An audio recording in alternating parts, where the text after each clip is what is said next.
ACGT Tour Report Power Hour, powered by NothingisOB Golf Podcast.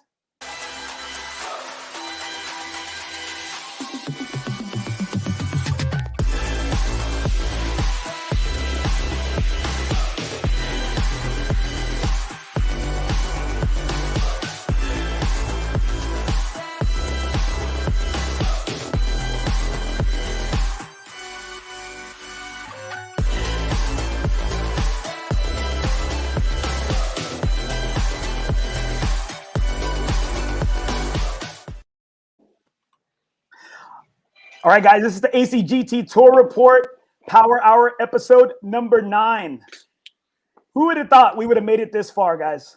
I know, look, man, and growing viewers every week. Number 9, getting bigger. We've got a new ambassador to talk about tonight.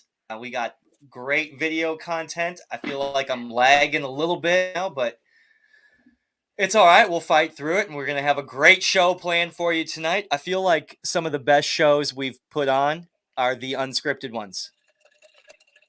That's true. So how's it going tonight? Travis, how you doing, brother? I'm doing terrific, Andy. How are you doing tonight? That's the real question. Andy Torres, everybody. NothingisOB South Texas podcast. I'm coming in hot. I'm coming in hot. All right. I'm coming in from a softball game. Luckily enough, thank God, Blessed Sacrament Catholic School Lady Bulldogs district champs. So I said, hey, girls, nice. Congratulations. Boom. Coaches got to go. Coaches got to go. DH, how you doing tonight, DH? Congrats, but I gotta go. I'm doing great, living the dream, man. Love it. All right, and hey, we had him on the show last week, but we got MD, we got Michael DerManuelian, right? Did I say it correctly? DerManuelian, close, man. That's so aggressive. I love it. I'm trying to be like Travis. I'm trying to be like Travis. I'm in the mirror. I'm looking on my pronunciation, and I'm really working hard. Dude, I honestly don't try and pronounce it. I don't try and say it. My wife hates my guts. I took her from a 2-letter last name of L.E. after DerManuelian. Okay, that is a hateable offense. That is awesome. I did not know that. That is great. Imagine changing that driver's license. I mean, changing your name in general, and everyone looks at you like, what the heck is going on? All right, Travis, you're going to take it from here, right? Okay, are you bouncing out? No. You've got some backstage technical I do. work I got to some continue. Stuff. Yes, sir, I do. Okay, that's terrific. Let's keep going. DH. Roll with it. DH, we've got a great show tonight. First things first, we've got a brand new ambassador to welcome to the ambassador team. MD, Mike DerManuelian, is going to join the ambassador team in a reference to media content and all of that good stuff. Welcome aboard the ambassador role, MD. It's awesome to have you. Thank you, sir. Yeah, man, I'm excited. Welcome, MD. So, I hope you realize what you signed up for. Well, you get what you pay for these days. That's right. You know? Love it. Love it. Ambassadorship is great. That's awesome. Thank you so much, great. Joe Workman, for watching. Kevin Keeney here. Jacob Munoz.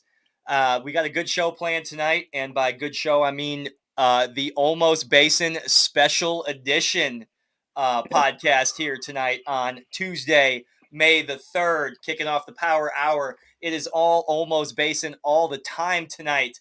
The tour returns to Olmos Basin this Saturday with a sold-out field, 120 golfers, 6 flights. First notice to players with flights and tee times is going to come out tomorrow. Guys, MD and Dustin, y'all are both in the field this week. Tell us what your thoughts are about returning back to Olmos Basin. I mean, DH, you got to play this weekend, correct? It was my maiden round since the reopen at Olmos in November. Oh, that's perfect. DH. Really wanted to get out there, see the course, see the new design, the new layout, big change in some of the holes, complete change in some of the holes. But what I was most impressed with was the change of the green complexes throughout the course. I mean, total change, like night and day. I mean, talking undulation, playing the contours, as we like to say. It's all about the contours, and now you can use the contours on every green at Olmos Basin. I really like what the Alamo City Golf Trail did with that redo here at Olmos. And we're going to have Ruben Caraveo on the show later tonight to talk about that renovation, director of marketing with the trail, and the sole admin of the San Antonio Golfers Facebook group page. It's always nice to have him come share his thoughts. So we'll have him later in the show. But MD, you got to walk around the golf course with me over the weekend, shooting the videos that are going to come up. It's your first project. Yep. As ambassador of media content and relations. So we're super excited for that. But what's your thought? Talk about the last time you were at Olmos Basin and you played the old Olmos Basin versus what you walked around and shot video with me this past weekend. I think that back nine just looked absolutely incredible. Calling out the greens were incredibly difficult. It's going to be a lot of fun to go out and play and putt on. The course in general looked in great condition and well kept. And kind of thinking back, I think about that last event that we had there. And one of the things that'll be called out in the video is that coming in stretch, 15, 16, 17, 18, which is just so difficult. When you get out there, you see it for the first time. You're like, okay, this is going to challenge every golfer out in the field. I think about the last time I played there, and I think I finished maybe birdie coming in, and I think I might have won net on that one at that event. One of the few rare times I'm going to put up a win. Just whip it out for us, MD. Just whip it out, all right? Yeah, welcome to the show. Let's just talk about your wins. Who do you think you are, Dustin? Come on now. I need to talk about some wins I have. Dustin will have another win on tour before we're done with the podcast tonight, for all I know. But this is true. This is very true. But man, you talk about just that golf course. You used to feel like you could just go out there, and if you weren't great with your driver or something like that, I historically played with a 3-iron through most of that golf course, through most of the Alamo City. There's not a chance I could survive just trying to bang a 3-iron around that golf course. I think that's a great segue. We're gonna watch a lot of video on the back nine tonight, but check out the starting 4 holes at Olmos Basin from the black ACGT Tour tees. Par 4.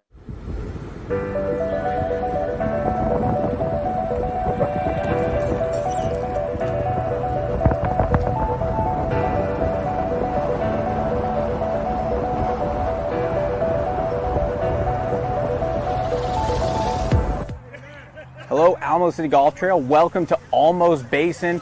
Standing here on tee box number 1. My name is Mike DerManuelian. Today, with Travis Salkowski, going to be talking to you about Olmos Basin and new number back 9. Travis? Hey guys, it's awesome to be here. MD, thank you.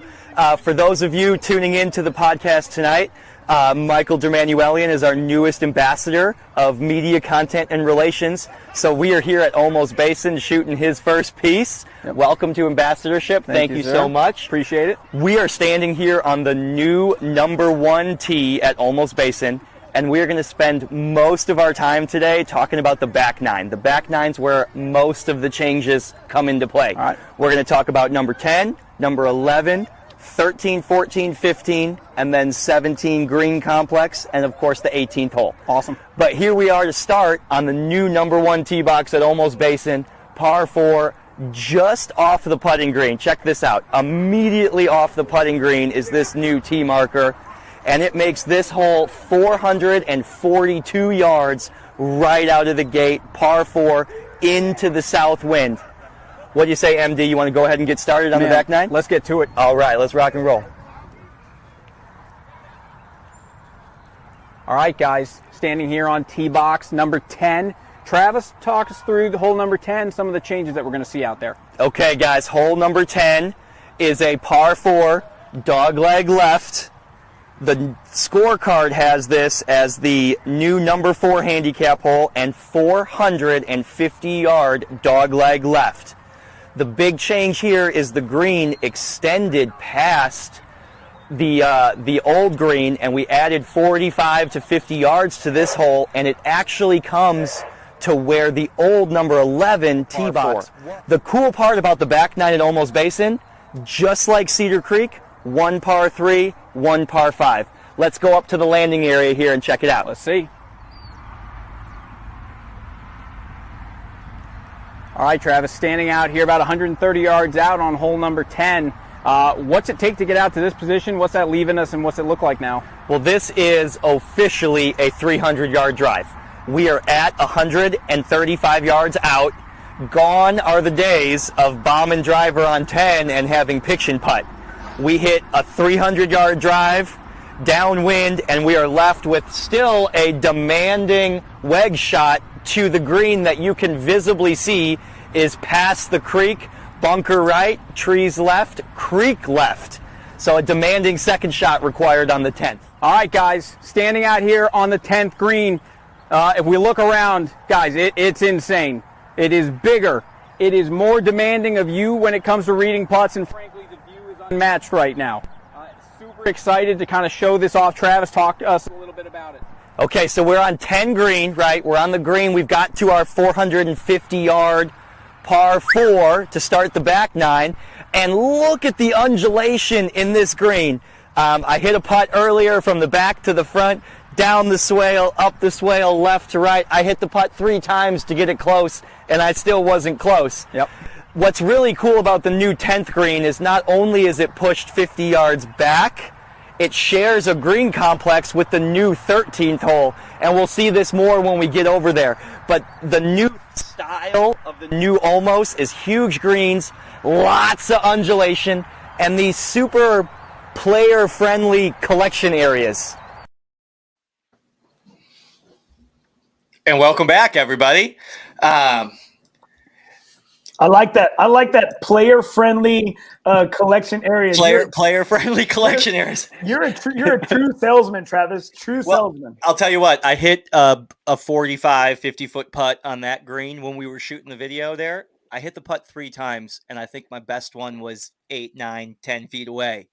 Pin placement's going to be huge at that green, or on a lot of these greens. On a lot of these greens, pin placement is definitely going to determine whether you're attacking it or you're playing for easy par, or what side you're going to miss on where and why. I think it's really demanding now. I still think you've got enough people that maybe haven't played this course as much yet, or just haven't played it in general. And you think about it, Trav, we're used to coming into tournaments and we have a general idea of, okay, it's Sunday at Brack. It is, whatever it is. We know where the pins typically sit. For this is going to be everyone's first time out there in tournament setting. Those pins are all going to be really foreign to us to begin with. The greens already. First time. Yeah, you're exactly right. First time through, and it's going to be a test for everybody, and it's so different. Shout out to Michael DerManuelian for shooting all that video with me on Sunday. We've got several more videos to walk through. Can I say that MD was really doing it for me with the outfit? Like, I mean, it just I don't know. I have like a boy crush. Like a boy band crush right now. MD shirt game is strong. You're right. Strong. From the waist up, it's legit. I don't know, from the waist down, it's slacking. So shout out to Casey too. Casey was up early with us and recording and did a great job. That was part of our conversation throughout the day. Was I've got the shirts, but he wins in the pants. And I mean, to be fair, they don't make them in my size. I need to grow an extra foot, and I will be eligible. In all fairness, they don't make him in Casey's size either. He squeezes into him. I have no comment. Comment. I know Casey is watching. Casey wanted to be here tonight. He's in the playoffs of his softball league, and in the comments they're watching them scroll by. It appears that they won game 1 tonight. Congratulations, Casey Graham. And like I said, my buddy Jacob Munoz, he's the head coach of our softball team. He's watching right now. I want to congratulate him because this was his daughter's 8th grade year. And congrats, Jake, on leading us to a district championship. Congrats. Yeah, very nice. District championship. Very Congratulations. nice. And you coach that? You coach that as well, or? I'm an assistant coach. I play good second fiddle. Okay, I love it. Is that assistant coach, assistant athletic director? No, I'm the athletic director, assistant coach. I'm assistant everything. Head maintenance guy, head janitor. Sometimes Eucharistic minister. I dabble in everything. I do a little bit of everything. Well, if I ever get married again, you can perform the ceremony. Is Sabrina watching? She might be overhearing. She's going to turn the corner. She's definitely overhearing. All right, guys, we were talking about these undulations, and I think that number 10, you really put it right on the spot, because that, and I don't think that video did it justice, because of you do see the curvatures and the undulations, and that I'm really curious to see where you and the team are going to put these pins. Are you going to screw with the opponents, or with the customers, or are you going to make it customer friendly?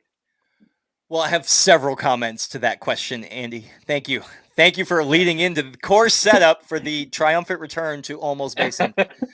We've got 120 players playing, 6 flights. We have a +6 playing, and we have a 36 playing. So, taking that into account, we're going to see lots of easily accessible hole locations, and lots of very, very fair tees on the ACGT Tour, white, green, and blue tees. Course record will go down. You betcha. That is exactly where we are going to right there. The ACGT Tour black tees for the championship flight only will be tipped out on the tournament tee box from Olmos Basin, which cards out at 7,038 yards. Wow. I mean, that's amazing. That'll be fun. Yeah, over 7. Oh, is this true right here? Casey Graham. Travis Salkowski will be the only one setting up this or that tournament. That is 100% accurate statement. Our return to Olmos Basin is so important, and course setup is so vital to success of this tournament. Our tee time block is later in the day, so we're going to have to manage afternoon play in regards to sunset, not manage afternoon open play or anything like that. But our tee time block starts at 10, so course setup will favor easy accessible pin positions, with the occasional stuffage that needs to be there. But yes, Casey is 100% accurate. It'll be all me.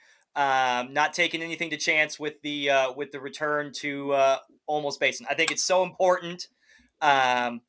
Dustin, I know we got sidetracked there a little bit earlier. We were talking about returning to Olmos Basin, and what's it like for the points leader to be going to a new course for real, for first tournament time back at Olmos? It's real. I mean, it's something that I'm thinking about. I think that's why it was ever more crucial to get out there and get a practice round in. I guess on Sunday when we played. So I think getting that in is it's let off a lot of pressure. I think without that practice round, I'd really maybe be feeling the angst going into Saturday. But I feel a lot better about it. You kind of, MD made a good point. We know a lot of the pin placements, especially, those 2-day tournaments, but we know pin placements for the most part, where they're going to be set up. And we got no idea really where this is going to be. And so you can really short side yourself a lot out there at some of those holes. I agree with that. I agree with that completely. It's going to be interesting. I agree with that completely. Yeah, I mean, some of those pins are tucked on a spot. I mean, with the undulations, you really want to focus on where not to miss as much as where you're trying to hit the ball. I completely agree. It's going to be very easy to get short-sighted to a very firm landing area. I also think it's going to be big just to pick that, what you're going to do off the tee. I think one of the things we called out was, I mean, if I'm a good wedge player and I feel confident, taking that 65-yard to 85-yard wedge shot in, and I'm not going to potentially zip it back off the green or something like that. I mean, I'm kind of saying, okay, I like a full 9-iron into this. It might be safer for me to hit than trying to throw wedges up there coming up short. And I mean, I'm completely lost. Yeah. So Travis, controlling the spin is key on greens like that. So guys, MD and DH as you know, regular tour players, and DH is being in the points leader right now. Would you say that, I guess, pin placement or where you attack the greens is going to be at an all-time high, especially at this tournament, and course knowledge, would you say? You know, I don't know if it'll be at an all-time high, but it'll definitely be a focal point. I mean, I'll be looking at that going into every green. Where is this pin? How many paces do you have on either side of it? And really, where do you not want to miss? I mean, it's really going to be magnified, this event, for me in particular. I'll be focusing 18 of those approach shots on Saturday. I agree. I think one of my favorite things about the first video was the number one tee box being 2 paces off the putting green. I think that is so cool. Sick. And that's sick, dude. And an amazing start. Before the video was rolling, we were talking about the back 9 for just a second, but I wanted to highlight the first 4 holes. Check out the first 4 holes for Championship Flight on this Saturday. 442 par 4, 429 par 4, 239 par 3, and 402 par 4 number 1 handicap hole. Damn. And that par 3 plays back into the wind typically. Number 2 plays uphill. That's a good start. And then we've got the intimidation factor of teeing off 50 yards behind the starter shack. I mean, standing there shooting that video, I was a little nervous about hitting that one. Screw that, Trav. You're in the parking lot, bro. You're in the damn parking lot teeing off. That's what it feels like. Standing on that tee box, you feel closer to number 9 green than you do number 1 tee. I mean, that's messed up, Casey. Andy Torres hitting driver and all those holes. Yes, I mean, I'm going. It's driver. It's driver DOD. Driver DOD. So that would be 5 consecutive drivers for Andy to start. That's driver on 1 tee, driver on 1 fairway, driver on 2 tee, driver on 2 fairway, and driver on number 3. That's 5 consecutive drivers for Andy Torres. But no, that's I really like. I spent the whole day out there with MD shooting videos on Sunday, and I really applaud the changes from the Alamo City Golf Trail at Olmos Basin. Andy, tell me what's coming up next. Are we going to another video? Do we have Ruben? Well, okay, I got Ruben right here.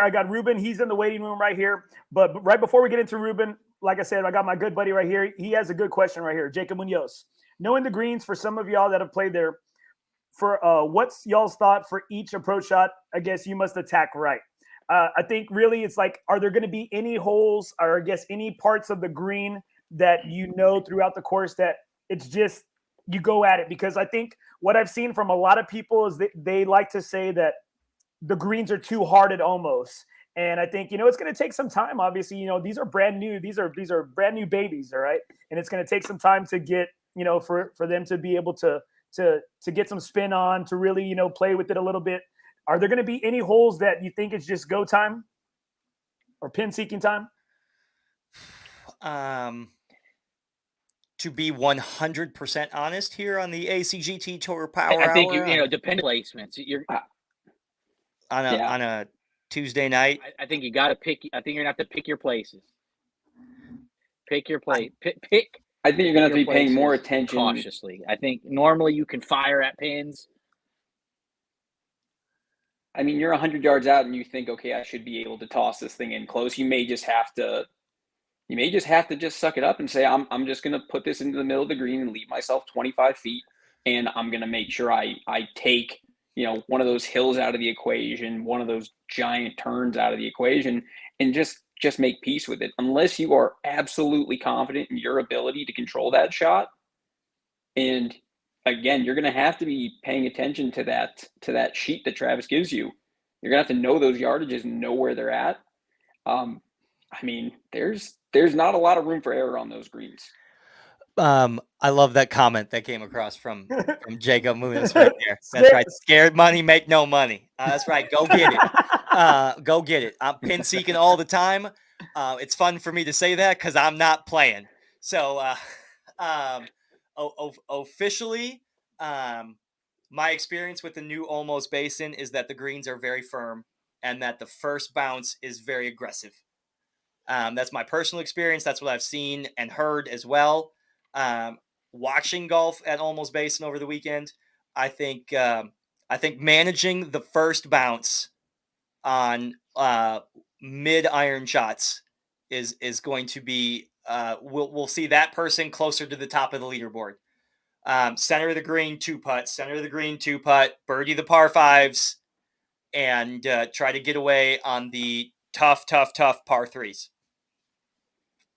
All right, guys, let's go ahead and bring Ruben in. Ruben Cadavale, Director of Marketing for the Alamo City Golf Trail. Hey, guys. Ruben. Hey, Ruben, welcome. What's happening? Hey, buddy. I like the mustache, Andy. Oh, man, thanks. That's man. very good. I'm trying something new. I'm trying to draw attention away from every part of my body and face and just people focus just right here. He's trying to draw attention away from his guns to his.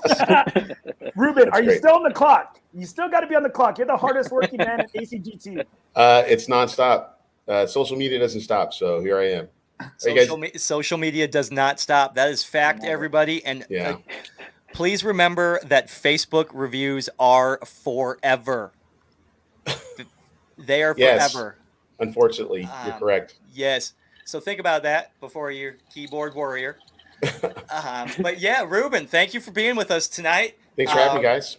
Repping the Alamo City Golf Trail, Director of Marketing.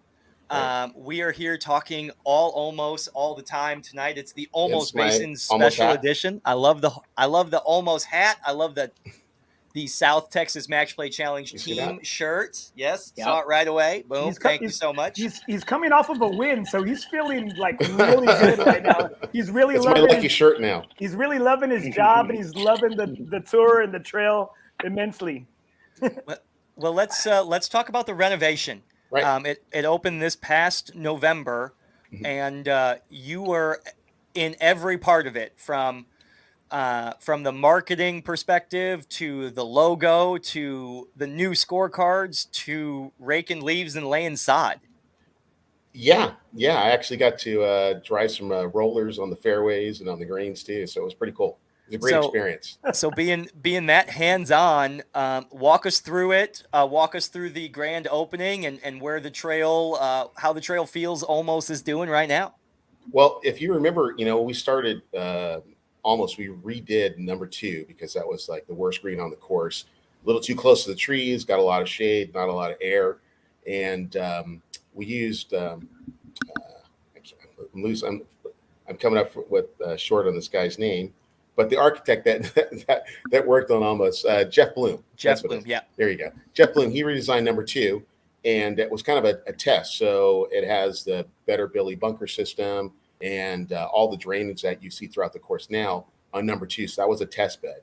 And we were really happy with not only the way that it came out, but the turf that we use, which is latitude 36, which is engineered for this climate. So it greens up a little faster, is a lot thicker. And you can see now, if you drive by Olmos on 281, it is green as it can be. So after that was done, the intent was to, obviously we redid the entire course, but because it's in a floodplain, it needed drainage. It needed the greens to be elevated. So there was a lot of things that went into play that are basically underneath that you can't see. That are going to make that course recover a lot quicker from rain events, and the bunkers won't get contaminated like you see at the other courses, like say Riverside or Willow Springs. But we were close for 10 months. Reopened. I think we were open probably maybe a month later than we wanted to. We had the course was flooded 2 times, and we had snow. last year. So, you know, we had that's perfect. Yeah. That's a good grow season. Can't touch a So damn two break, floods right? and Two snow floods. in San Antonio, and we're delayed only 30 days, folks. I mean, Right. that's amazing. I mean, that's Yeah. amazing. That's Texas. That's Texas. Exactly. So, I mean, we actually got really lucky, I think, because most of the greens that were closest to the waterways there were already elevated by the time the first flood came. So we had a real good opportunity to see what was going to look like after the fact. So let's say, for instance, 13, even the water was rushing down the creek there, it never did go over the top of the green, where before it would have been completely it would have just out. been wiped out. Yeah. Right. So it sounds like you're pretty happy with how the course is being handled and how it's taking on some of those problems that you had before. Oh yeah, definitely. You know, and the first time we have any serious rain, we're really going to see the improvements. Like I said, the bunker system is, you know, the same thing we're doing at Brack. It's a better Billy bunker system, so the sand doesn't get washed away or washed out. And if it does, we just put new sand in it, and it'll actually recoup. So if it ever gets washed out, you know, underneath that is a permeable rock layer with drainage underneath that drains out into the streams there. So. Well, it was really nice to see you, especially on day one, and it was really great to be out there because I know Travis and I don't know DH was there. I know a good majority of the ACGT tour guys were out there, and it was really nice to be out there and really nice to see you doing some manual labor. I saw you blowing some leaves. I really saw you, you know, getting in there, and I'm like, I said, damn, I said, there's nothing this guy does not do. Well, you know, I say it a lot of the time. You know, I'm really concerned about what the customers' perceptions are of us, and I'm a brand ambassador. So if I see something on the ground, if I see some trash, I'm picking it up. If I see a leaf, I'm moving it. So I mean, all the employees at Olmos City Golf Trail are you know, dedicated to making sure people have a good experience, and you know, I just see myself as another cog in the wheel. So, but going back to what you were saying about the opening, yeah, it was really exciting to see a lot of the, you know, people that stand on the first tee. When you stand on the first tee, it feels like Olmos Basin until I'm not sure what that is. It feels like Olmos Basin, but when you get to the first green, then you know that something has been changed. You know, the greens in the bunker complex are completely different from before. So. Well, I felt like it was Olmos Basin because I keep pushing the ball right. And so I said, you know what, it doesn't matter. So I'm still hitting from under that tree. You know, so it hasn't changed much for me. Yeah, number 2 is still my nemesis hole, and you know, I'm always under that tree that's there off the right. I keep thinking I'm young like I used to be. I used to be able to carry that tree, but no longer. Yeah, it doesn't work anymore. No. The good news is you're on the show tonight with Dustin, me, and Andy, and MD. Yeah. I'm lumping you into the short hitters now. And there's no Jason, and there's no Casey. I know. So it's the old men group. The short hitters paradise tonight. I'm short and straight. That's really the only thing I can say. Well, Ruben, I'm sure with working for the trail, you get out and play golf all the time. And have played all the time. And played Olmos Basin a ton. So let's go through the front 9. Your favorite hole on the new front 9, and why? On the front 9, putting you on the spot. Hot. I'm sorry. This is. I still like number 4 a lot. Even though it's just a little bit longer, but the green is, you know, it's extended. It's away from you. I think that's my favorite green on really? The course. I really like that green. Yeah, you know, I was listening to what you guys were saying earlier about, you know, don't miss short. You know, I kept thinking every time, if the pin's on the left, don't miss left. If you miss left on a left pin or right on a right pin, it's going to probably guarantee bogey, I'd say.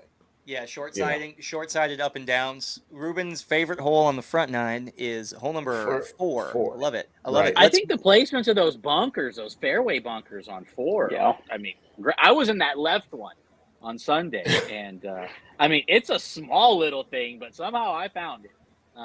But you know, you really got to kind of finesse one right in between them, or bail out hard right. You know, forget about it. That's right. Yeah, for sure. Because I mean. I think it takes a well-placed tee shot. Yeah, no, I agree.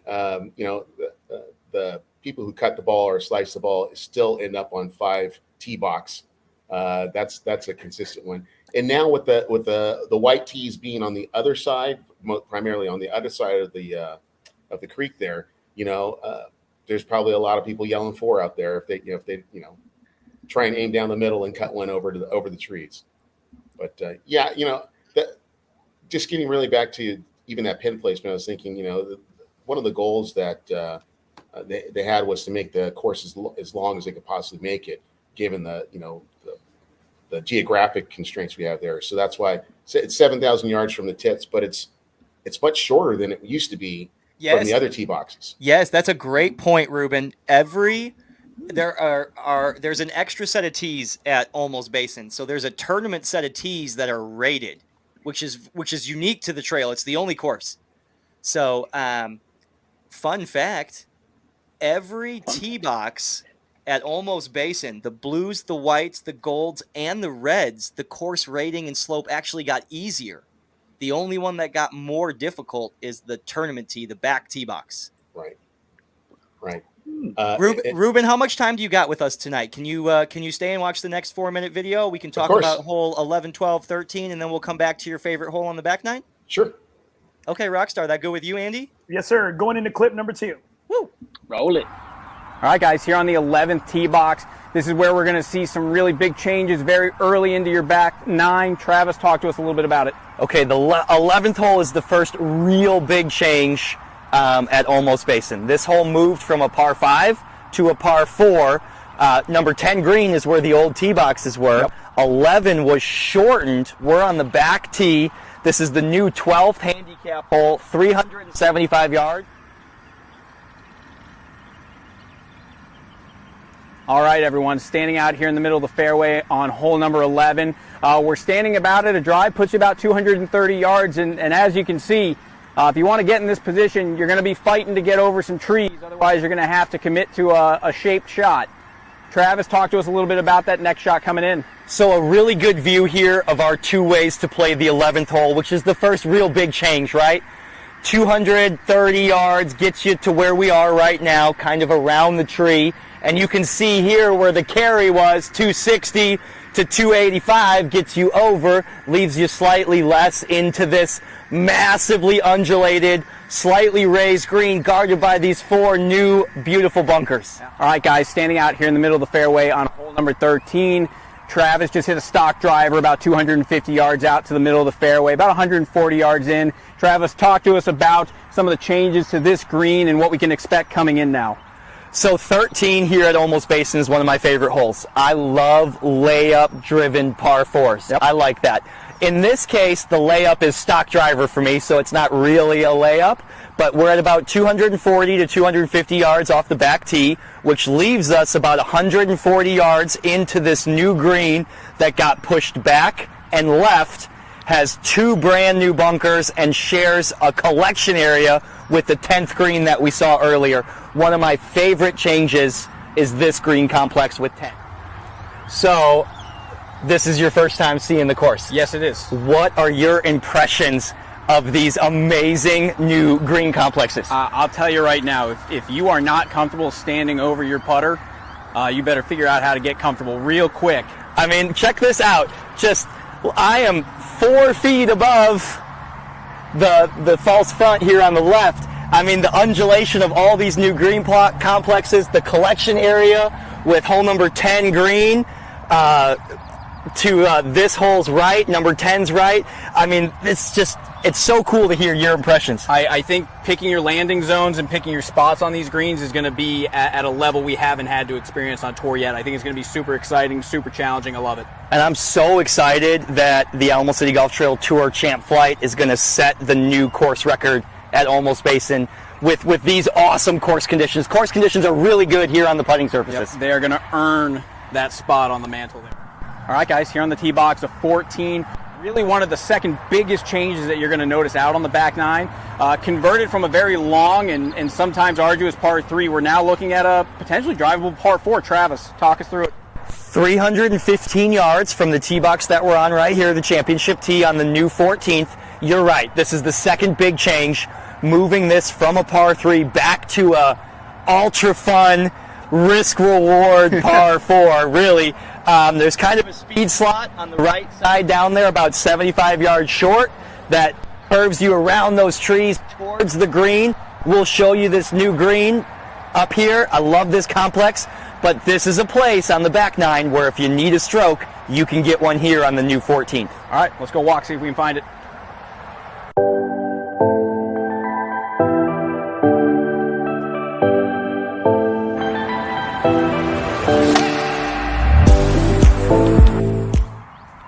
All right, Travis, we're on 15 tee box. At this point, I'm blown away by what this course is looking like. I'm kind of at a loss for words right now. So my statement when it opened was the best $50 municipal golf course in the country. And it is right there. These green complexes are so cool. And here's my big, bold statement, MD. Let's hear it. Olmos Basin, 15, 16, 17, and 18 are the hardest 4 consecutive finishing holes on the trail on the Tour Series. So let's talk about the new 15th. We are on the new tournament tee box, the number 2 handicap hole, the 15th. Zoom down on this baby for me, behind the pond, carrying the bunker. 300 here leaves you 155. This is the new number 2 handicap hole, and arguably will play the most difficult here next weekend when the Tour returns. Okay, MD, here we are just short of the green complex on hole number 15. Big, big, big par 4 into the southern wind. Let's say you don't hit the best drive and you got to chip out to in front of the green. Look at what you're left with to contend with up and down, left and right. Do you want this chip shot? I think if I'm playing smart golf, I may be looking to leave myself a full short iron in just to feel comfortable at that point. In my opinion, this is the new most difficult course on the new Olmos Basin. 100% agree. And by difficult course, I clearly meant most difficult hole. Most difficult. Okay, you say most difficult, and then MD tells us he went birdie, par, bird, and I'm like, hold on. It's a different golf course, man. Different golf course. That was the old Olmos. I think we got to see a little bit more undulation there. Yeah. Top and down. When Sabrina was watching MD's edits, she told me I said the word undulation too much. But that's what everybody says, though. That's really right. That's a big thing, though, with the course. But you know what? I took it as a compliment, and I think that's a dead nuts compliment to Ruben and the trail. That's the only word you can use, and you can't say nothing. Did you see those greens? My God, Ruben, talk to us about that undulation. Whose idea was that? Where did that come from? Jeff Bloom, once again, he came with the idea. They all kind of have a bowl effect, but I was out there and I got the TGA, the USGA raters out there when they measured and rated the course, and they stopped me midway and they said, "Hey, you have a couple greens out there that are rating like at our highest difficulty level because of all the undulation that's on them." Yes, so awesome. they had got through the front nine and said, "Hey, number 3 is like almost at the top of their chart for difficulty level," and then they said number 8 as well. Andy, I love that comment from Brad Gilbert. Can you pull that one in? Oh yeah, I was thinking the same thing right there. Yeah, I love that one. We got Brad Gilbert. Played last week for the first time, and I love the changes. The slopes on every green give each one their own personality. It sure as hell does. Great. I absolutely love that. Yeah. It's almost like greens inside greens. Like each green's so large, and the contours, trying not to say undulation, and the contours kind of provide really true definition from the front to the right to the left to the back. It's almost like greens inside greens. I think it's really cool. Yeah. Number 10 is actually, jumping ahead of you. Number 10 is my favorite hole, but I think that's probably the most difficult green on the course. If you miss a shot it could be literally dead center of the green and shoot off because you hit that ridge you didn't know of. So, I hope, Mike D, I hope you played it a couple times to know where to miss. I'm going to try and play it Friday. I was supposed to play today. I did not get a chance. I got to walk it. But you know what? I honestly, I wasn't going to feel good about it no matter what happened. So at least the course, it just looks great, man. I mean, that was It was just so much fun to go walk it with Travis and get kind of a couple of different views and perspective of. But what you guys did there was just amazing. Yeah, well, I made a point to walk it on Sunday when we played. I wanted to walk it. I wanted to get a real feel for the course, the fairways. Walking up to those greens, kind of getting a sense of what, like you said, where you don't want to miss. I mean, what did you do? What did you do on hole number 11, Dustin? What did you do on hole 11? So I was playing with Austin McDowell, and Austin McDowell, he's slanging the driver, and so he's like very humble guy. It up over the trees. He drove it over the green. So I said, okay, fantastic. It can't be that bad of a thing. So I take it over the right there, and I hit it up into the fairway, like past the cart path, and I had 50 yards into the green. I don't know if I'll be doing that on Saturday, but I wanted to at least give it a shot, while I was out there for the practice round. Okay, terrific. Ruben, how do you play that hole? How do you play the 11th? And we know 10 is your favorite. That's bomb driver, stock 4-iron, or 3-wood. Yeah. Or, number 11, I take it just right of the biggest tree that's right there on the left-hand side of the pond, with a little bit of cut. I probably end up with 65 to 70 yards out. But I know I can hit it. If I hit it too far, it's still going to be on the course at that point. Okay, so we've got Dustin carrying the corner. We've got Ruben carrying the corner with a little cut to 65 yards. We've got MD, who's never played it. And we've got Andy. Talk us through how you play number 11, Andy Torres, NothingisOB, South Texas podcast. I'll tell you how I played it 2 weeks ago on Sunday. I tried to go for that tree on the left as my aiming point because I have a natural cut or slice, and I went far edge of the water, like straight down the center of the water. And so, but I saw all of the guys that I play with in my group, which were like B players, they all went to the right. They all went to the right of the pond, and they took their chances. And I'm playing down 12. Yeah, and two had, they were right under the trees, and they had the little kick, little punch shot into the green, and then one, couldn't find his ball, and that's like the chance that I was like, should I have just gone? Everyone went right, and I said, should I have just gone and just kind of, just let the cards, fall where they may, and I don't know. So, but okay. If I play it again, I'm still aiming left, still trying to live the play. One in the water, drop 2. Then where'd your third shot go? And I cooked it. My third shot, I cooked it right over the green. So right next to Austin McDowell's drive in 3. Perfect. Okay. Did you get up and down for bogey? Did you get up and down for bogey? Double on the scorecard. Number 11 finds its first victim. Perfect. Okay. Moving on.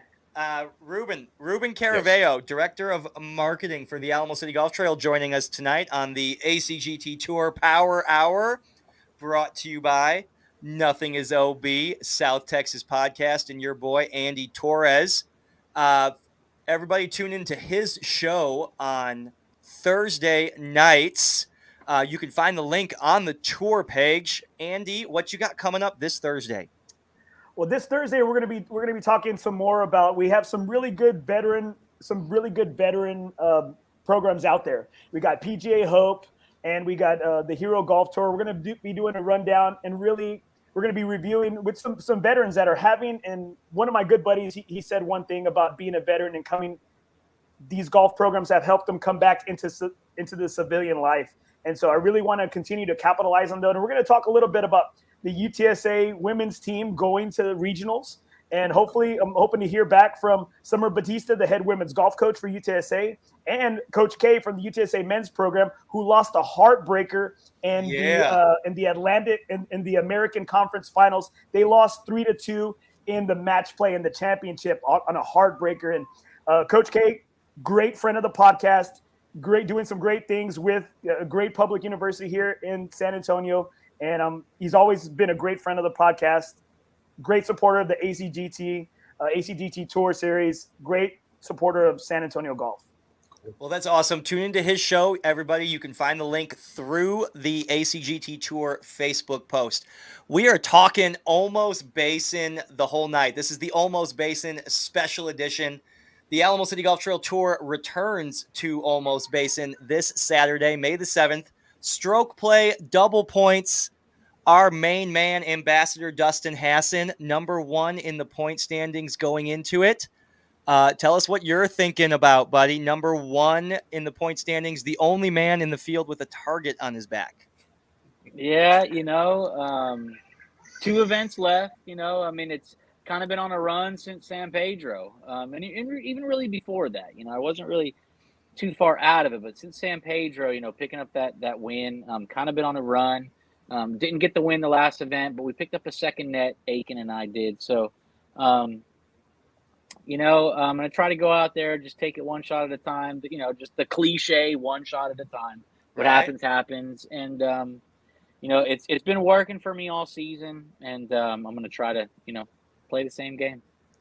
Well, for those of you just tuning in, we've got Alamo City Golf Trail Director of Marketing, Ruben Caraveo, with us. Ruben is here representing the trail, talking about the MD commenting on the show. Sorry, I got distracted. We are talking about the renovations at Olmos Basin. Ruben, what's your favorite renovation? We know your favorite hole on the front 9 is hole number 4. Favorite hole on the back 9 is hole number 10. What's your favorite change? Like, if you could pick one thing. This is going to really sound silly. The driveway, believe it or not. Okay. That's great. That's great. I say that because once you get there, not only is it wider, but you really can take in the course a little bit more. It feels like you're arriving someplace. Magnolia Lane. Yeah, it has a different feel than any of the other courses from an entry standpoint, and I think it really kind of showcases like, hey, you're in for something a little bit different.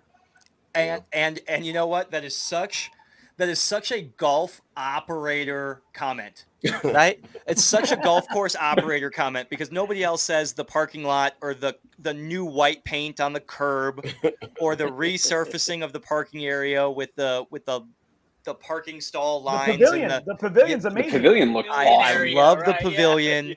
Yeah. I absolutely love the change to the clubhouse. I like the front door facing the parking lot. I love the glass, but the breezeway is still there.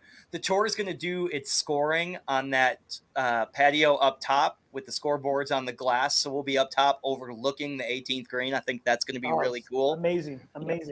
But what a great golf course operator comment that was. I mean, that's fantastic. I like that. That's a company man right there. And I do also like the clubhouse as well. I think it's kind of amazing that we took a building that's from the 60s and somehow it looks modern with some paint and some glass. I mean, it's paint, glass, and tile. Very modern. Speaking along the lines of golf course operator, the first thing I did on Sunday when I got to Olmos Basin early in the morning was I had to use the restroom. Right, it was very early. I was drinking coffee on my drive in, and the first thing I said was, "Oh, I like the new tile in the bathrooms." What was that again? Yeah, I was like, "Ooh, I like the tile." But yeah, no, it's fun that it's fun to have you on the show because it brings a different perspective. It's not the customer perspective that we get all the time, right? It's the person behind the screen on the other side of the comments, the person who's stocking the toilet paper on busy opening days and blowing leaves. I love the perspective from the golf course operator. That's awesome. Yeah, it's great to have an opportunity to talk about it. It's all behind the scenes. Before we get you out of here, Ruben. Yeah. What do you think? Could you tell us what kind of job Travis is doing with the tour? Gee, I think the participation level speaks for itself. There's been a lot of conversations about Travis and the tour lately. In the office. Really? All positive. I mean, I don't know how many consecutive tournaments is sold out, but it's every month it's something new. 12, right, Travis? Well, Olmos Basin makes 13. Okay, that's the entire season so far, right? Yeah, and including a little bit last year. Entire season going back into past the playoffs last fall. Yep. Well, look, before I even worked for the trail, I played on the tour. This is a shirt from I made a couple of the South Texas match play teams. Horse race winner. Ruben That's is right, a horse race winner. winner. Ruben battle tested Caraveo. Damn, battle tested. But this is not to just skirt say anything bad about the other tours that are here in town, but there's a level of excitement that's a little different than some of the other organized tournaments that go on here in San Antonio. I mean, Travis is a PGA professional, and that his experience level shows. His outgoingness, his upturned collars. But no, I'm not wearing one tonight, right? I'm not wearing one tonight. I'm rocking the new Puma Henley. I'm sorry. I picked up on that in your video, though. I'm like, you're still popping that collar. So you can pick me out. You can pick me out in a crowded room by the collar. I do it for a reason, and now it's kind of my unofficial trademark, I guess. Where's Waldo? Travis does an incredible job. I think the fact that there's so many people that have a good time, it makes it feel like it's like kind of a professional event. Travis is obviously very well spoken and outgoing. I think it adds a lot to the feel for the tournaments. I mean, I enjoy each one of them. I wish I could play in more of them, but the golf business doesn't quit. It's 7 days a week, so it's a little difficult for me. But yeah, thumbs up, Travis. You're doing great. I totally agree with you, Ruben. I felt that when I was there at Wildcat Golf Course for the South Texas Match Play Challenge, that he did. He gives a level of excitement that you really feel like, this is a tour. This is a tour event. This is a tour event. That is right. It is a tour. Yeah, it is a tournament experience that you can't get anywhere else. That's the elite amateur competition. Elite amateur Agreed. competition. I play on tour. I want to get those bumper stickers made, right? I play on tour, the ACGT tour. Yeah. But thank you for the kind words, Ruben. I appreciate it. I do try to. I really try to bring 100% every second of every day. I mean, it's all a presentation. It's all a production. It's all a presentation, and that entertainment value, that excitement value that you talked about is so cool to hear, because that's really what we're trying to do every Tuesday on the podcast, every tournament day, every recap, every player interview, every photo taken in Victory Lane, which you were in Cedar Creek. Congratulations on your partnership with Greg Keogh. He ate his cookie on the show. No, Greg's a great guy. But honestly, Andy, to your point, Travis is doing an incredible job. Well, I know Travis is doing a great job, but I think really he's got a great team around him. Having MD now added on to these great ambassadors, man, these guys are doing a lot of the work, and it really shows they're putting a lot of passion and effort and love into it. And I know Travis, and I know you've said this time and time again, I don't think you'd be here the tour would not be here without the incredible team you have. That is absolutely correct. And I want to shout out to all the ambassadors who help out, tournament in, tournament out, from Jason Bird pre-tournament to Casey Graham and Dustin Hassan, the lead ambassadors, to Greg Graff and Micah Carroll starting, to Jason Sandoval, Sean Vidal, Laura Lewis, Mike DerManuelian, Stephen Evans, marshals all the time. It really, the ambassador program is so awesome for me personally, because it's customers that believe in the product so much that they want to help. And there's, in my opinion, that's the biggest compliment you could possibly have. And I want to shout out somebody who never gets any rep for being an ambassador. Andy Torres volunteers his time on Tuesday nights to be here and produce this podcast and reaches the Alamo City Golf Trail and the Alamo City Golf Trail Tour, reaches into countless homes on Tuesday nights live. Thank you so much, Andy. But yeah, you're right. The ambassadors on tournament day allow me to be where I need to be at any given time. The ambassadors have it such on lockdown and provide this amazing tournament experience for the tour through the ambassador program that it allows me to damage control if I need to damage control, promote if I need to promote, sponsor cater if I need to sponsor cater. You know, it allows me to be where I need to be when I need to be there, and then know that I'm not going to lose control of the golf course, that the players on number one tee box are still getting consistent information from start to finish, and that every scorecard is getting touched by two of the most diligent, meticulous scorekeepers that I've ever seen in my life, Casey and Dustin.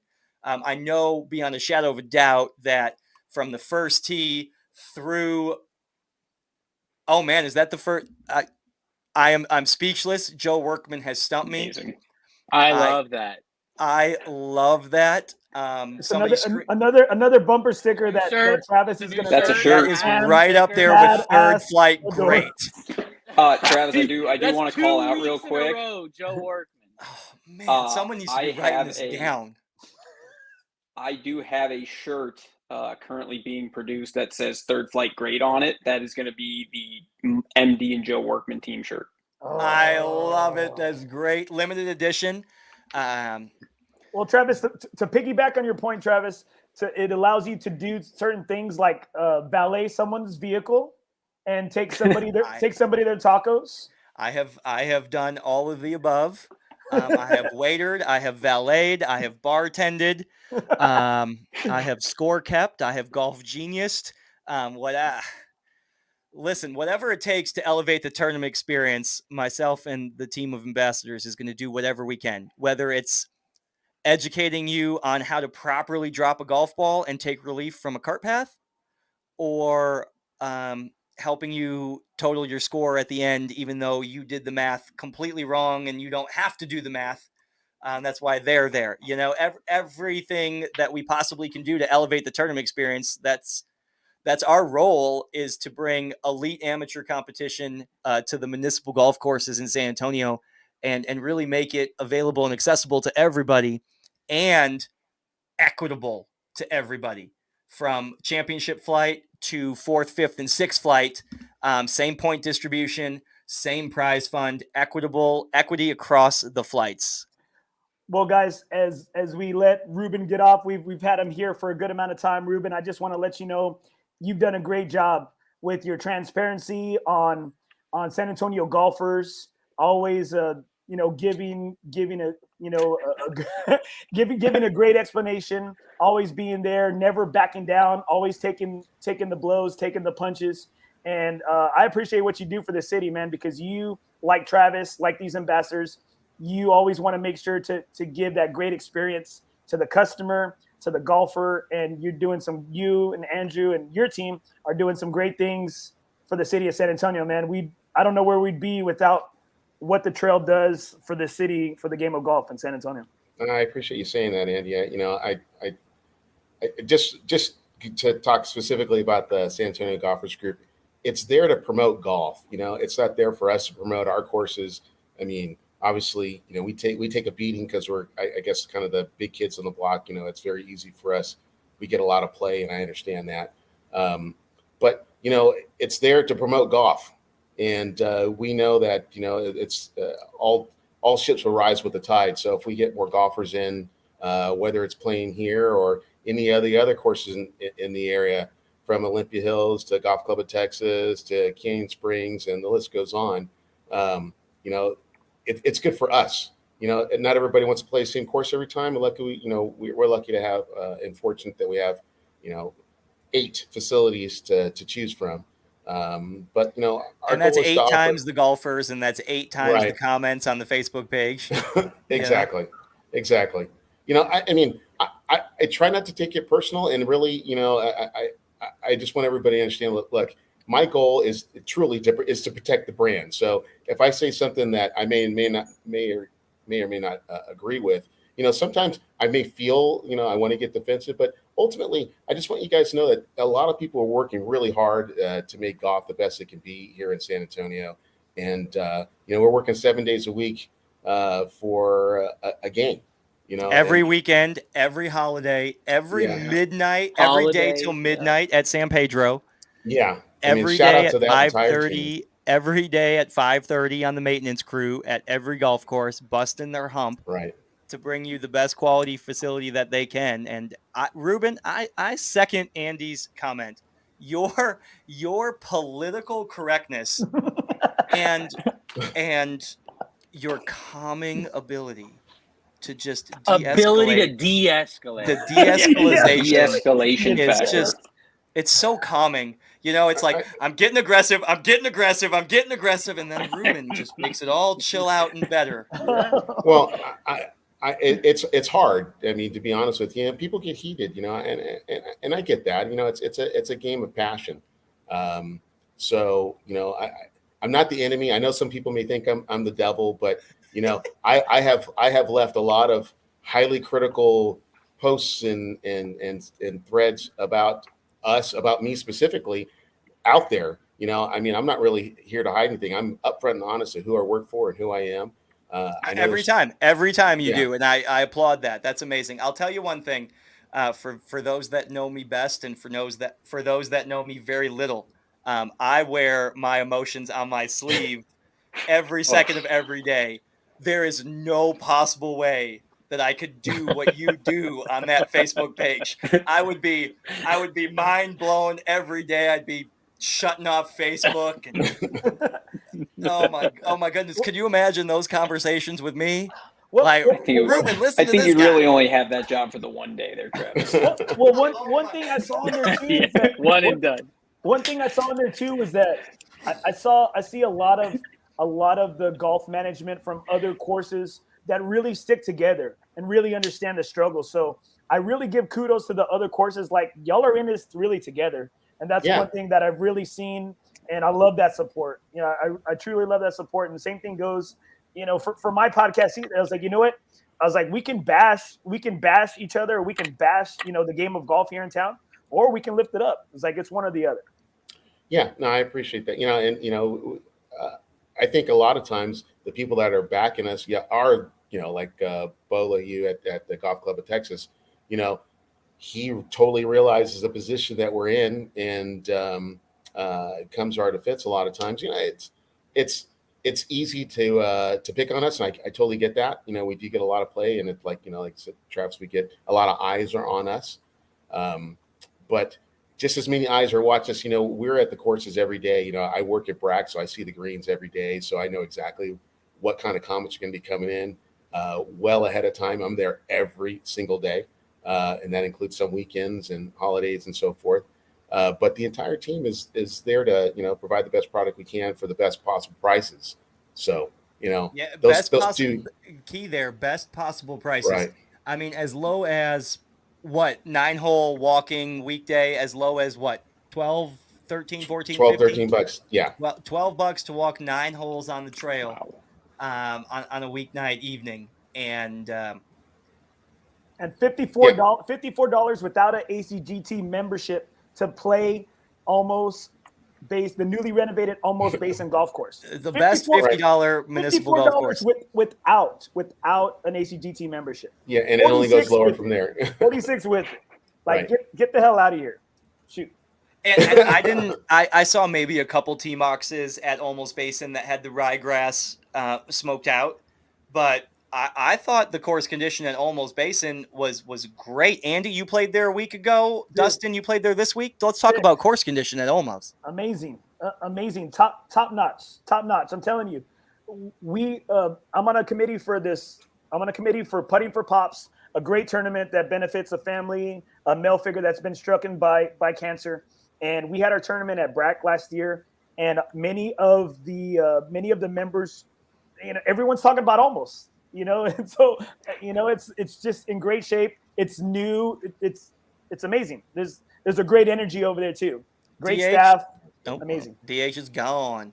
I mean, I didn't play, but I mean, it was gorgeous. We hit it putts was just beautifully green. We hit putts on almost every green on the back nine, and it was great. Everything rolled really beautifully. I mean, the green itself, just the drive in. I mean, you do talk about the driveway coming in, but I mean, you've got number 9 right there, and it's just green. It looks just full. Okay, I got a beautiful drive in. I got one more question for Ruben. Let's see if we can talk about it. Renovations. We know we got San Pedro a couple years ago. We got Olmos Basin this past year. We got Brackenridge Park and the $1 million bunker renovation this year. Tell us what's in the pipeline. What's coming next? This is big. Riverside is next on the agenda. We've already got kind of secured. Jeff Bloom is going to do the design work again. That's going to include the championship 18-hole course and a little massaging of the par 3. Oh, terrific. Oh, So Riverside's awesome. getting, is it the Brackenridge Park Northern Hills renovation where it's one hole at a time, or is it the Olmos Basin San Pedro, let's close for a year? It's going to be the latter. So we're going to be probably closer. And we don't have a date as of yet. I mean, there's a lot of stuff that, groundwork that needs to go into that. But the plan is to close it sometime after Thanksgiving and give it kind of the. It's not going to look like Almost by any means. So don't picture like a Riverside version of Almost. Okay. I think that's important to note. Right. So I've seen a couple of examples of what Jeff Bloom has had in mind, and it's going to be unique. The clubhouse is probably going to be touched. The work behind the scenes that nobody really knows about, like, we need a new cart bar, we need a new maintenance shed, cart paths, restrooms on the course. Right. Yeah. So there's probably not going to be much that is left untouched at that course. And suffice it to say, it's going to be probably more extensive than Almost, believe it or not. Interesting. All right. Well, Riverside is next on the list. Can you tell us what's next? Is there a next? I'm not at liberty trying to build the 2025 schedule. Yes, I'm trying to build the 2024 and 25 tour schedule. He knows. Okay. Ruben knows. We want it. I actually do know. It's going to be a golf course. That's all I'm going to say. Okay, terrific. There you go. We're going Riverside next, followed by a golf course. That is not Riverside, not Olmos, and not Brackenridge. Correct. You can narrow it down. That narrows it down. Ruben, thank you so much, guys. Around the horn, anybody got anything for Ruben before we go? I just want to say I appreciate the hell out of Ruben. You do a hell of a job. I echo everything these guys say, from the Facebook pages to down to what you do on the facility. So, just kudos to you, Ruben, and the staff. That's a big shout out. Ruben's a big part of the tour. That's Ruben Cadavale, Director of Marketing and Admin, San Antonio Golfers Facebook page. Woo! Thanks so much for being on the show tonight. We appreciate you, Ruben. Thanks, guys. Rube, thanks, buddy. Rube. Thanks, Rube. Have a good night, bud. All right. What time is it, Trav? What time is it? Is it time for On the Clock with Jason Sandoval? Jason Sandoval, welcome to the show. Andy, thanks for the segue. I've been waiting for it. Yeah. I've been waiting for it. Yes! I've been waiting for it all night. Let's go! Okay, so this is a new segment for the podcast. This is going to be a weekly segment with ACGT Tour Ambassador Jason Sandoval. We are on the clock with Jason Sandoval, and he is going to give you his weekly pace of play tip. Jason Sandoval, thank you so much for being with us tonight. What do we got this evening in our first opening segment of On the Clock with Jason Sandoval? So I think this is a good one. I think it's going to apply a lot to Olmos because we talk about so much of those putting greens and that undulation. So my first pace of play tip for On the Clock with Sando is just kind of being pretty conscious. There we go. Just being pretty conscious on those greens. I mean, we want to be walking up to the greens and, just start reading those putts as soon as you get going. As soon as you're out, I mean, you're going to have a lot of situations where you're going to have somebody in your group kind of off to the side. All 4 players in the group could be coming in at completely different angles. I mean, we could have lots of up and down opportunities on those new greens. So I think it's just kind of being ready to go when it's your turn.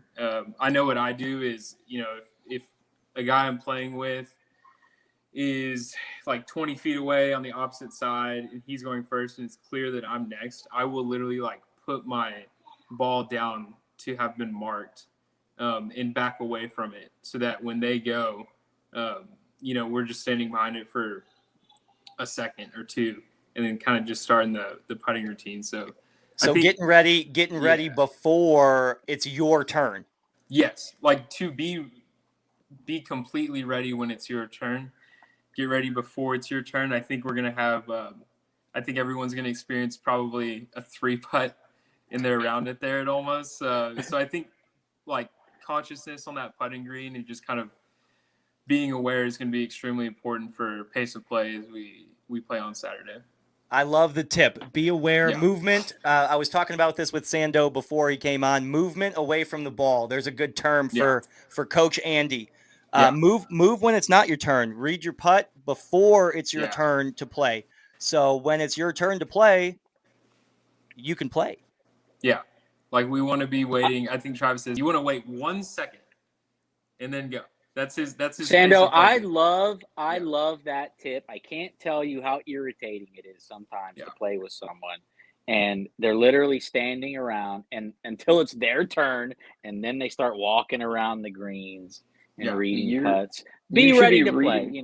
Get that knowledge while other people are putting. If they're putting ahead of you, see that then. And when it's your turn, place the ball down and pull the trigger. I love that, Sando. You should already be reading the green as you're walking up to it. Right. Yeah. I mean, that whole process, I think 75% of it gets eliminated just by having that kind of mentality. Don't play with Andy. Sorry, Andy. Well, there we go. Andy, this pace of play tip and this segment of On the Clock with Sando is for you. Andy's just like spotting birds. I got nothing, man. I got nothing. He's over there watching Andy's squirrels. Like, but I make those putts. Squirrel. I make that third putt. Okay, I make that third putt. Tap in for 6. The other pace of play tip is to not putt 3 times. Just putt. There we go. Be ready to play and minimize strokes on the course. There's your pace of play tip. Okay, now that we got Sando on and we're talking about pace of play. Now I have to ask this and put this out there for people that are not familiar and first timers with the tour, or people that are interested in the tour. Gimmies are not allowed. I just want to be clear. Absolutely correct. The Alamo City Golf Trail Tour is a competitive tournament series. It is a tour. It is not a charity scramble with string and scissors that we've all played in, right? Everything gets holed out. It is governed by the USGA rules and our local rule sheet. And it is, start to finish. Some of the flights have stroke limits in them. The higher the flight, the stroke limit comes into play. So there are times where you could pick up and not finish the hole because the local rule sheet allows you to. But yes, no gimmies. There are a few match plays on the tournament schedule, which would be a situation where gimmies would be allowed. But on normal tour events, 90% of the play, we are holing the ball out every hole. Yes, sir. Jason Sandoval, shout out as ambassador. Jason Sandoval spends a great deal of time marshalling on the backside of every tournament. He is a 3-time team member. Yeah, 3 times, yeah. 3-time team member. Thank you so much for your ambassadorship and volunteering your time both before and after. Dustin, I'm the reigning spring champion, so. Okay, well then I'm coming for that title. There we go. There you go. Some gamesmanship. I love it. Well, thank you so much, and that's going to wrap up our first On the Clock with Jason Sandoval. Yep, appreciate it. Thank you so much for joining us, Sando. We appreciate it. Bye. That's good, Trev. That was cool. I love it. I love the segue. That's good. I just like being by his crotch. Well, I like you do, I guess, right? I'll tell you what. I took a lot of photos on Sunday. We had an ACGT tour photo shoot after we were done filming at Olmos Basin, and I got some of the ambassadors and I got some of the sponsors. We're putting together a media guide, a travel guide for the ACGT Tour travels trip. And my bold quote, and I've said this a couple times, my bold quote is my favorite part of the trip this year is going to be the media guide.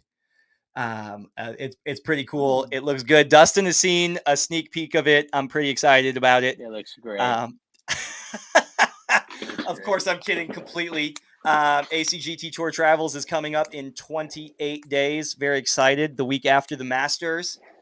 We go Olmos Basin this week, a week off, and then the Brackenridge Park season major, the 2-day 36-hole Masters at Brack.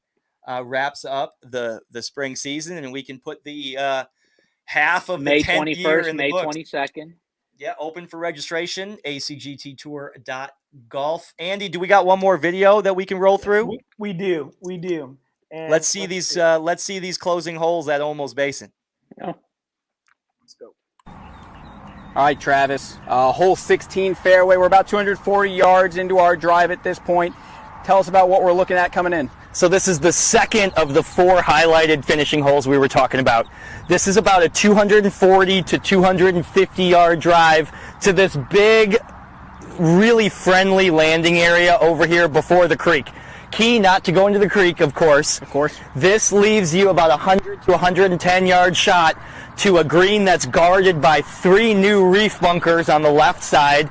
And then again, that big undulation that we've seen consistently through all of these new complexes. These last 4 shots demand perfect tee shots and demand great wedges. These 4 finishing holes are awesome. Loving what I've seen so far. All right, guys, here out on the 17th fairway, about 150 yards out. Really, the 2 big things that you're going to notice really right off the bat here, tee boxes have changed a little bit, not a whole lot, but really when you're looking at this shot, the one big call out you're going to notice is that new green. Not a lot changed in the sense of the size, but the complexity of it, and now where it sits much higher up, it's looking a little bit scarier to hit into, Trav. And combine that with the new tee box that's 30 yards back behind the old back tee box, and it takes a full drive of 280 to leave you 150 into this new elevated green complex. Let's go check this one out. This one's cool. Absolutely.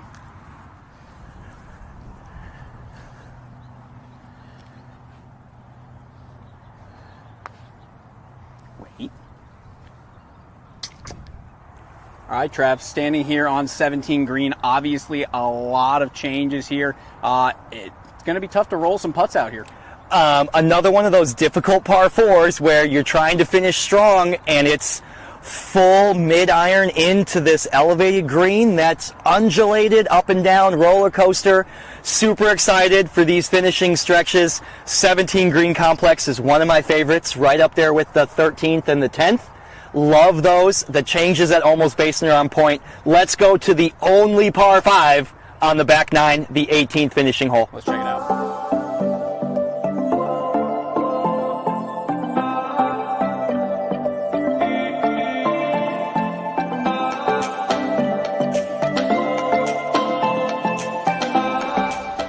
All right, ACGT Tour viewers, thank you for watching our recap of the back 9 here at Olmos Basin. You just saw a full walkthrough of the 18th hole, 525 yards, the only par 5 here on the back 9 at the new Olmos Basin. Birdie to win here on the 18th is a possibility. You could still make eagle here. 525 yards downwind to this new green complex. Tons of areas to miss, but a challenging up and down, Absolutely. Which is the theme for the back 9 here at Olmos Basin. Challenging green complexes. MD, congratulations again on your ambassadorship. We are so pleased to have you as the new ambassador for media content and relations. Give us your thoughts on the back 9 here at Olmos Basin and then take us away. I mean, I think at this point we can all agree that this is a different golf course. It is gorgeous. It is longer. Greens are going to be tougher. It's going to take your best game out here to put up a good number. I think you're absolutely right in that comment of the last 4 holes here may be the toughest stretch to finish up on. I think so. I think 18 here, I think still plays pretty true to its original self, but with that new fairway bunker, I think we can see just as many bogeys as we can see birdies. I agree. There's a lot of risk reward shots here on the back nine, but what we have learned today is every shot here at the new Olmos Basin is demanding. It's no longer a layoff muni, hit it wherever and still make par. Command shots, command attention to detail. The new Olmos Basin. Thank you guys for watching. Thank you guys. MD, thanks for being here. Thank you, sir. Stay tuned to the ACGT Tour Power Hour podcast, Tuesday nights at 8:30. We'll have a new course record holder here at Olmos Basin on May 7th at the sold-out ACGT Tour event. And they're going to earn it. You betcha. Thanks for watching, Thanks, guys. MD, congratulations. What a great video piece. Dude, legit. Freaking legit. Really, dude. really good. Really good. Man, is that... Look at Sabrina commenting on there. I got that. I saw that. I didn't want to bring it up as she made the comment because for fear that it would turn off a great video. I know. Yeah, pull it in there. There we go. Yeah. Undulating.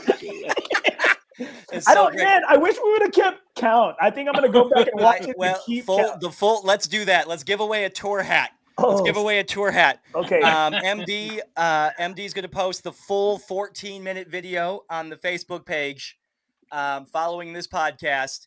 And the first person that accurately comments the number of times that I say the word undulating or undulation will give away a tour hat. Okay, let's do it for that one. Let's do it for MD's full video, and let's also do it for the show.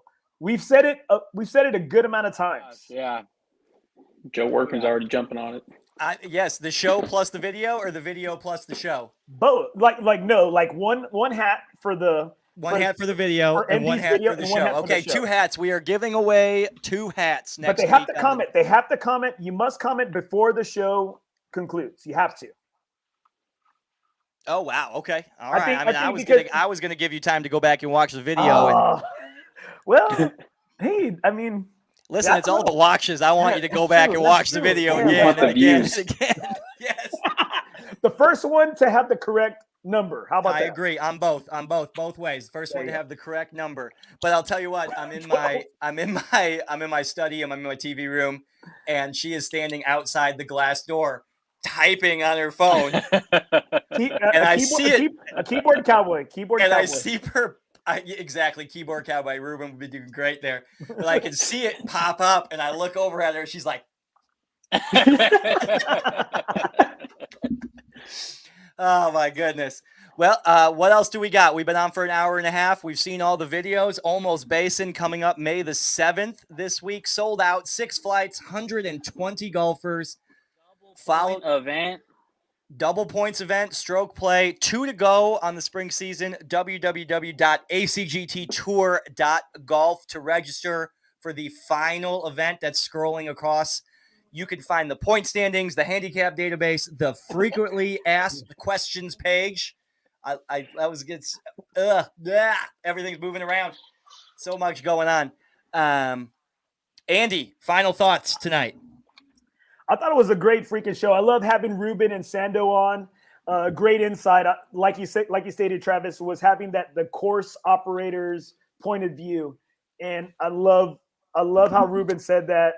As he's coming in to Olmos, and I think not only I thought he was talking about how crappy of a road it used to be because it needed work, and then he said, just the view as you're walking in, you get that full, you get that tour, you get a very tour-like atmosphere. Feel as you go in, as you drive into Olmos Basin. I agree completely, and I love the comment that he made about the entrance, and I love the comment you just made about the golf course operator. And let's reference the San Antonio Golfers page. He does such a great job monitoring that, because I'll tell you what, every single time I've had something typed in there and erased it, and had something typed in there and erased it, and had something typed in there and erased it. In the words of Herman Edwards, don't press send. Don't press send. The reply is the most dangerous button. But super kudos to him. He takes a lot of heat on there, and he always represents the brand, represents the company there. Alamo City Golf Trail is doing amazing, amazing things for the city of San Antonio golf community. Nowhere has what San Antonio has. I think it's really cool. They've done an amazing job. They're putting the money back into the golf courses for renovation-wise, making it better, and acknowledging when it's subpar. So shout out. Thank you so much, Ruben, for being on the show. Thank you so much, Sandoval, for being on the show. MD, final thoughts. Congratulations, buddy. Welcome to the ambassador team. Welcome. Thanks, Welcome, man. MD. I'm excited for Olmos. I think we're gonna have a really, really good time. I'm looking forward to being out there first thing and getting some video and getting some more content. I think that's really going to be what I'm most excited about.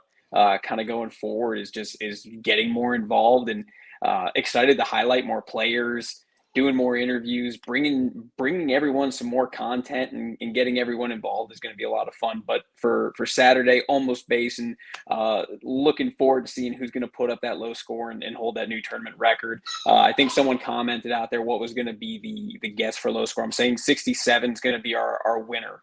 Will Is going to be Griffin. our new Will course Griffin, record. thanks for watching, buddy. Will Griffin just won the Golf San Antonio men's mid-am last week. Congrats, Will. At Oh, Land that's of right. Park. Will. Congratulations, Mid-am Will. That's right.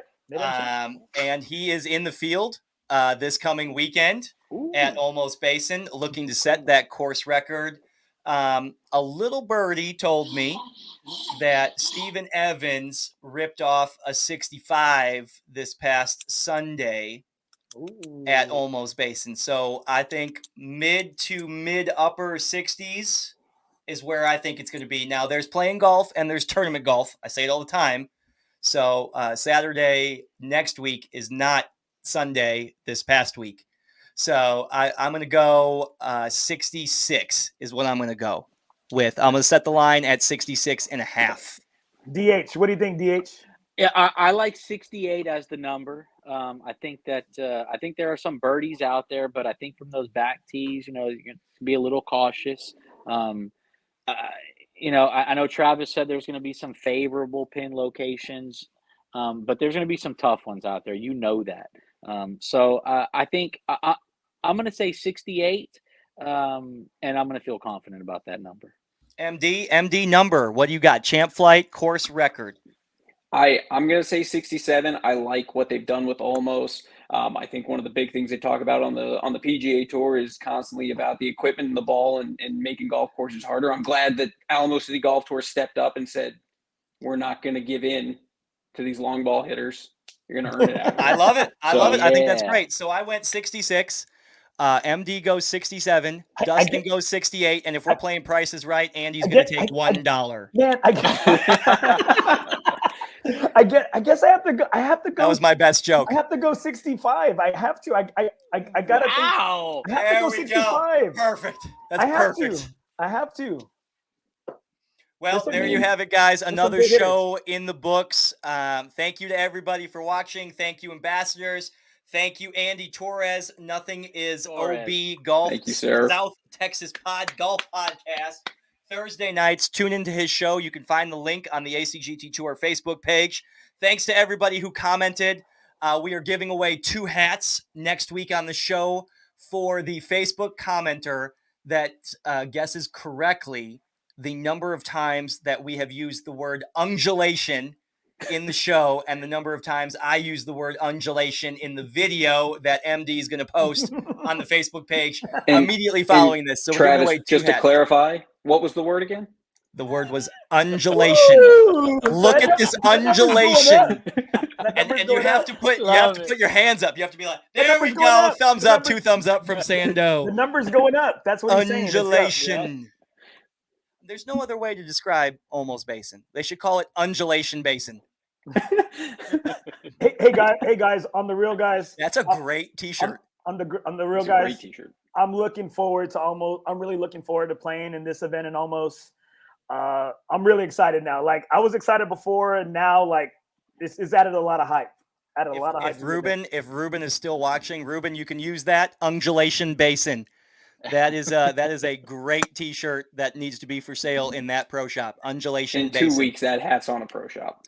That is awesome, guys. Everybody, thanks for watching. I'm looking forward to setting a new course record this weekend for somebody in championship flight on the ACGT Tour event this coming Saturday. Stay tuned for amazing content coming from our newest ambassador, MD. I'm so looking forward to that. Congratulations. That was an amazing first piece. Thank you, Hun, for watching. I appreciate your dedication to the Alamo City Golf Trail Tour. Travis, you have one fan. You have one fan. It's Sabrina. She is the only fan that I need, everybody. Wow. She does such a great job. She does such a great job putting up with my BS week in and week out. There it I'm is. gonna put down the podcast tonight, and I'm gonna go talk to Casey for an hour on the phone outside. She's gonna have to listen to that. So, hey guys, make sure all you viewers and listeners, make sure you follow ACGT Tour Series on Facebook. Make sure you follow NothingisOB, South Texas Golf Podcast on Facebook. I'm on Instagram, NothingisOB. Hey guys, if you haven't played out in the tour, come check it out, guys. Best out there. Thank you so much, guys. Everybody have a great night. Thank you for watching. We'll see you on tour soon. Thanks, guys. Have a good night, everyone.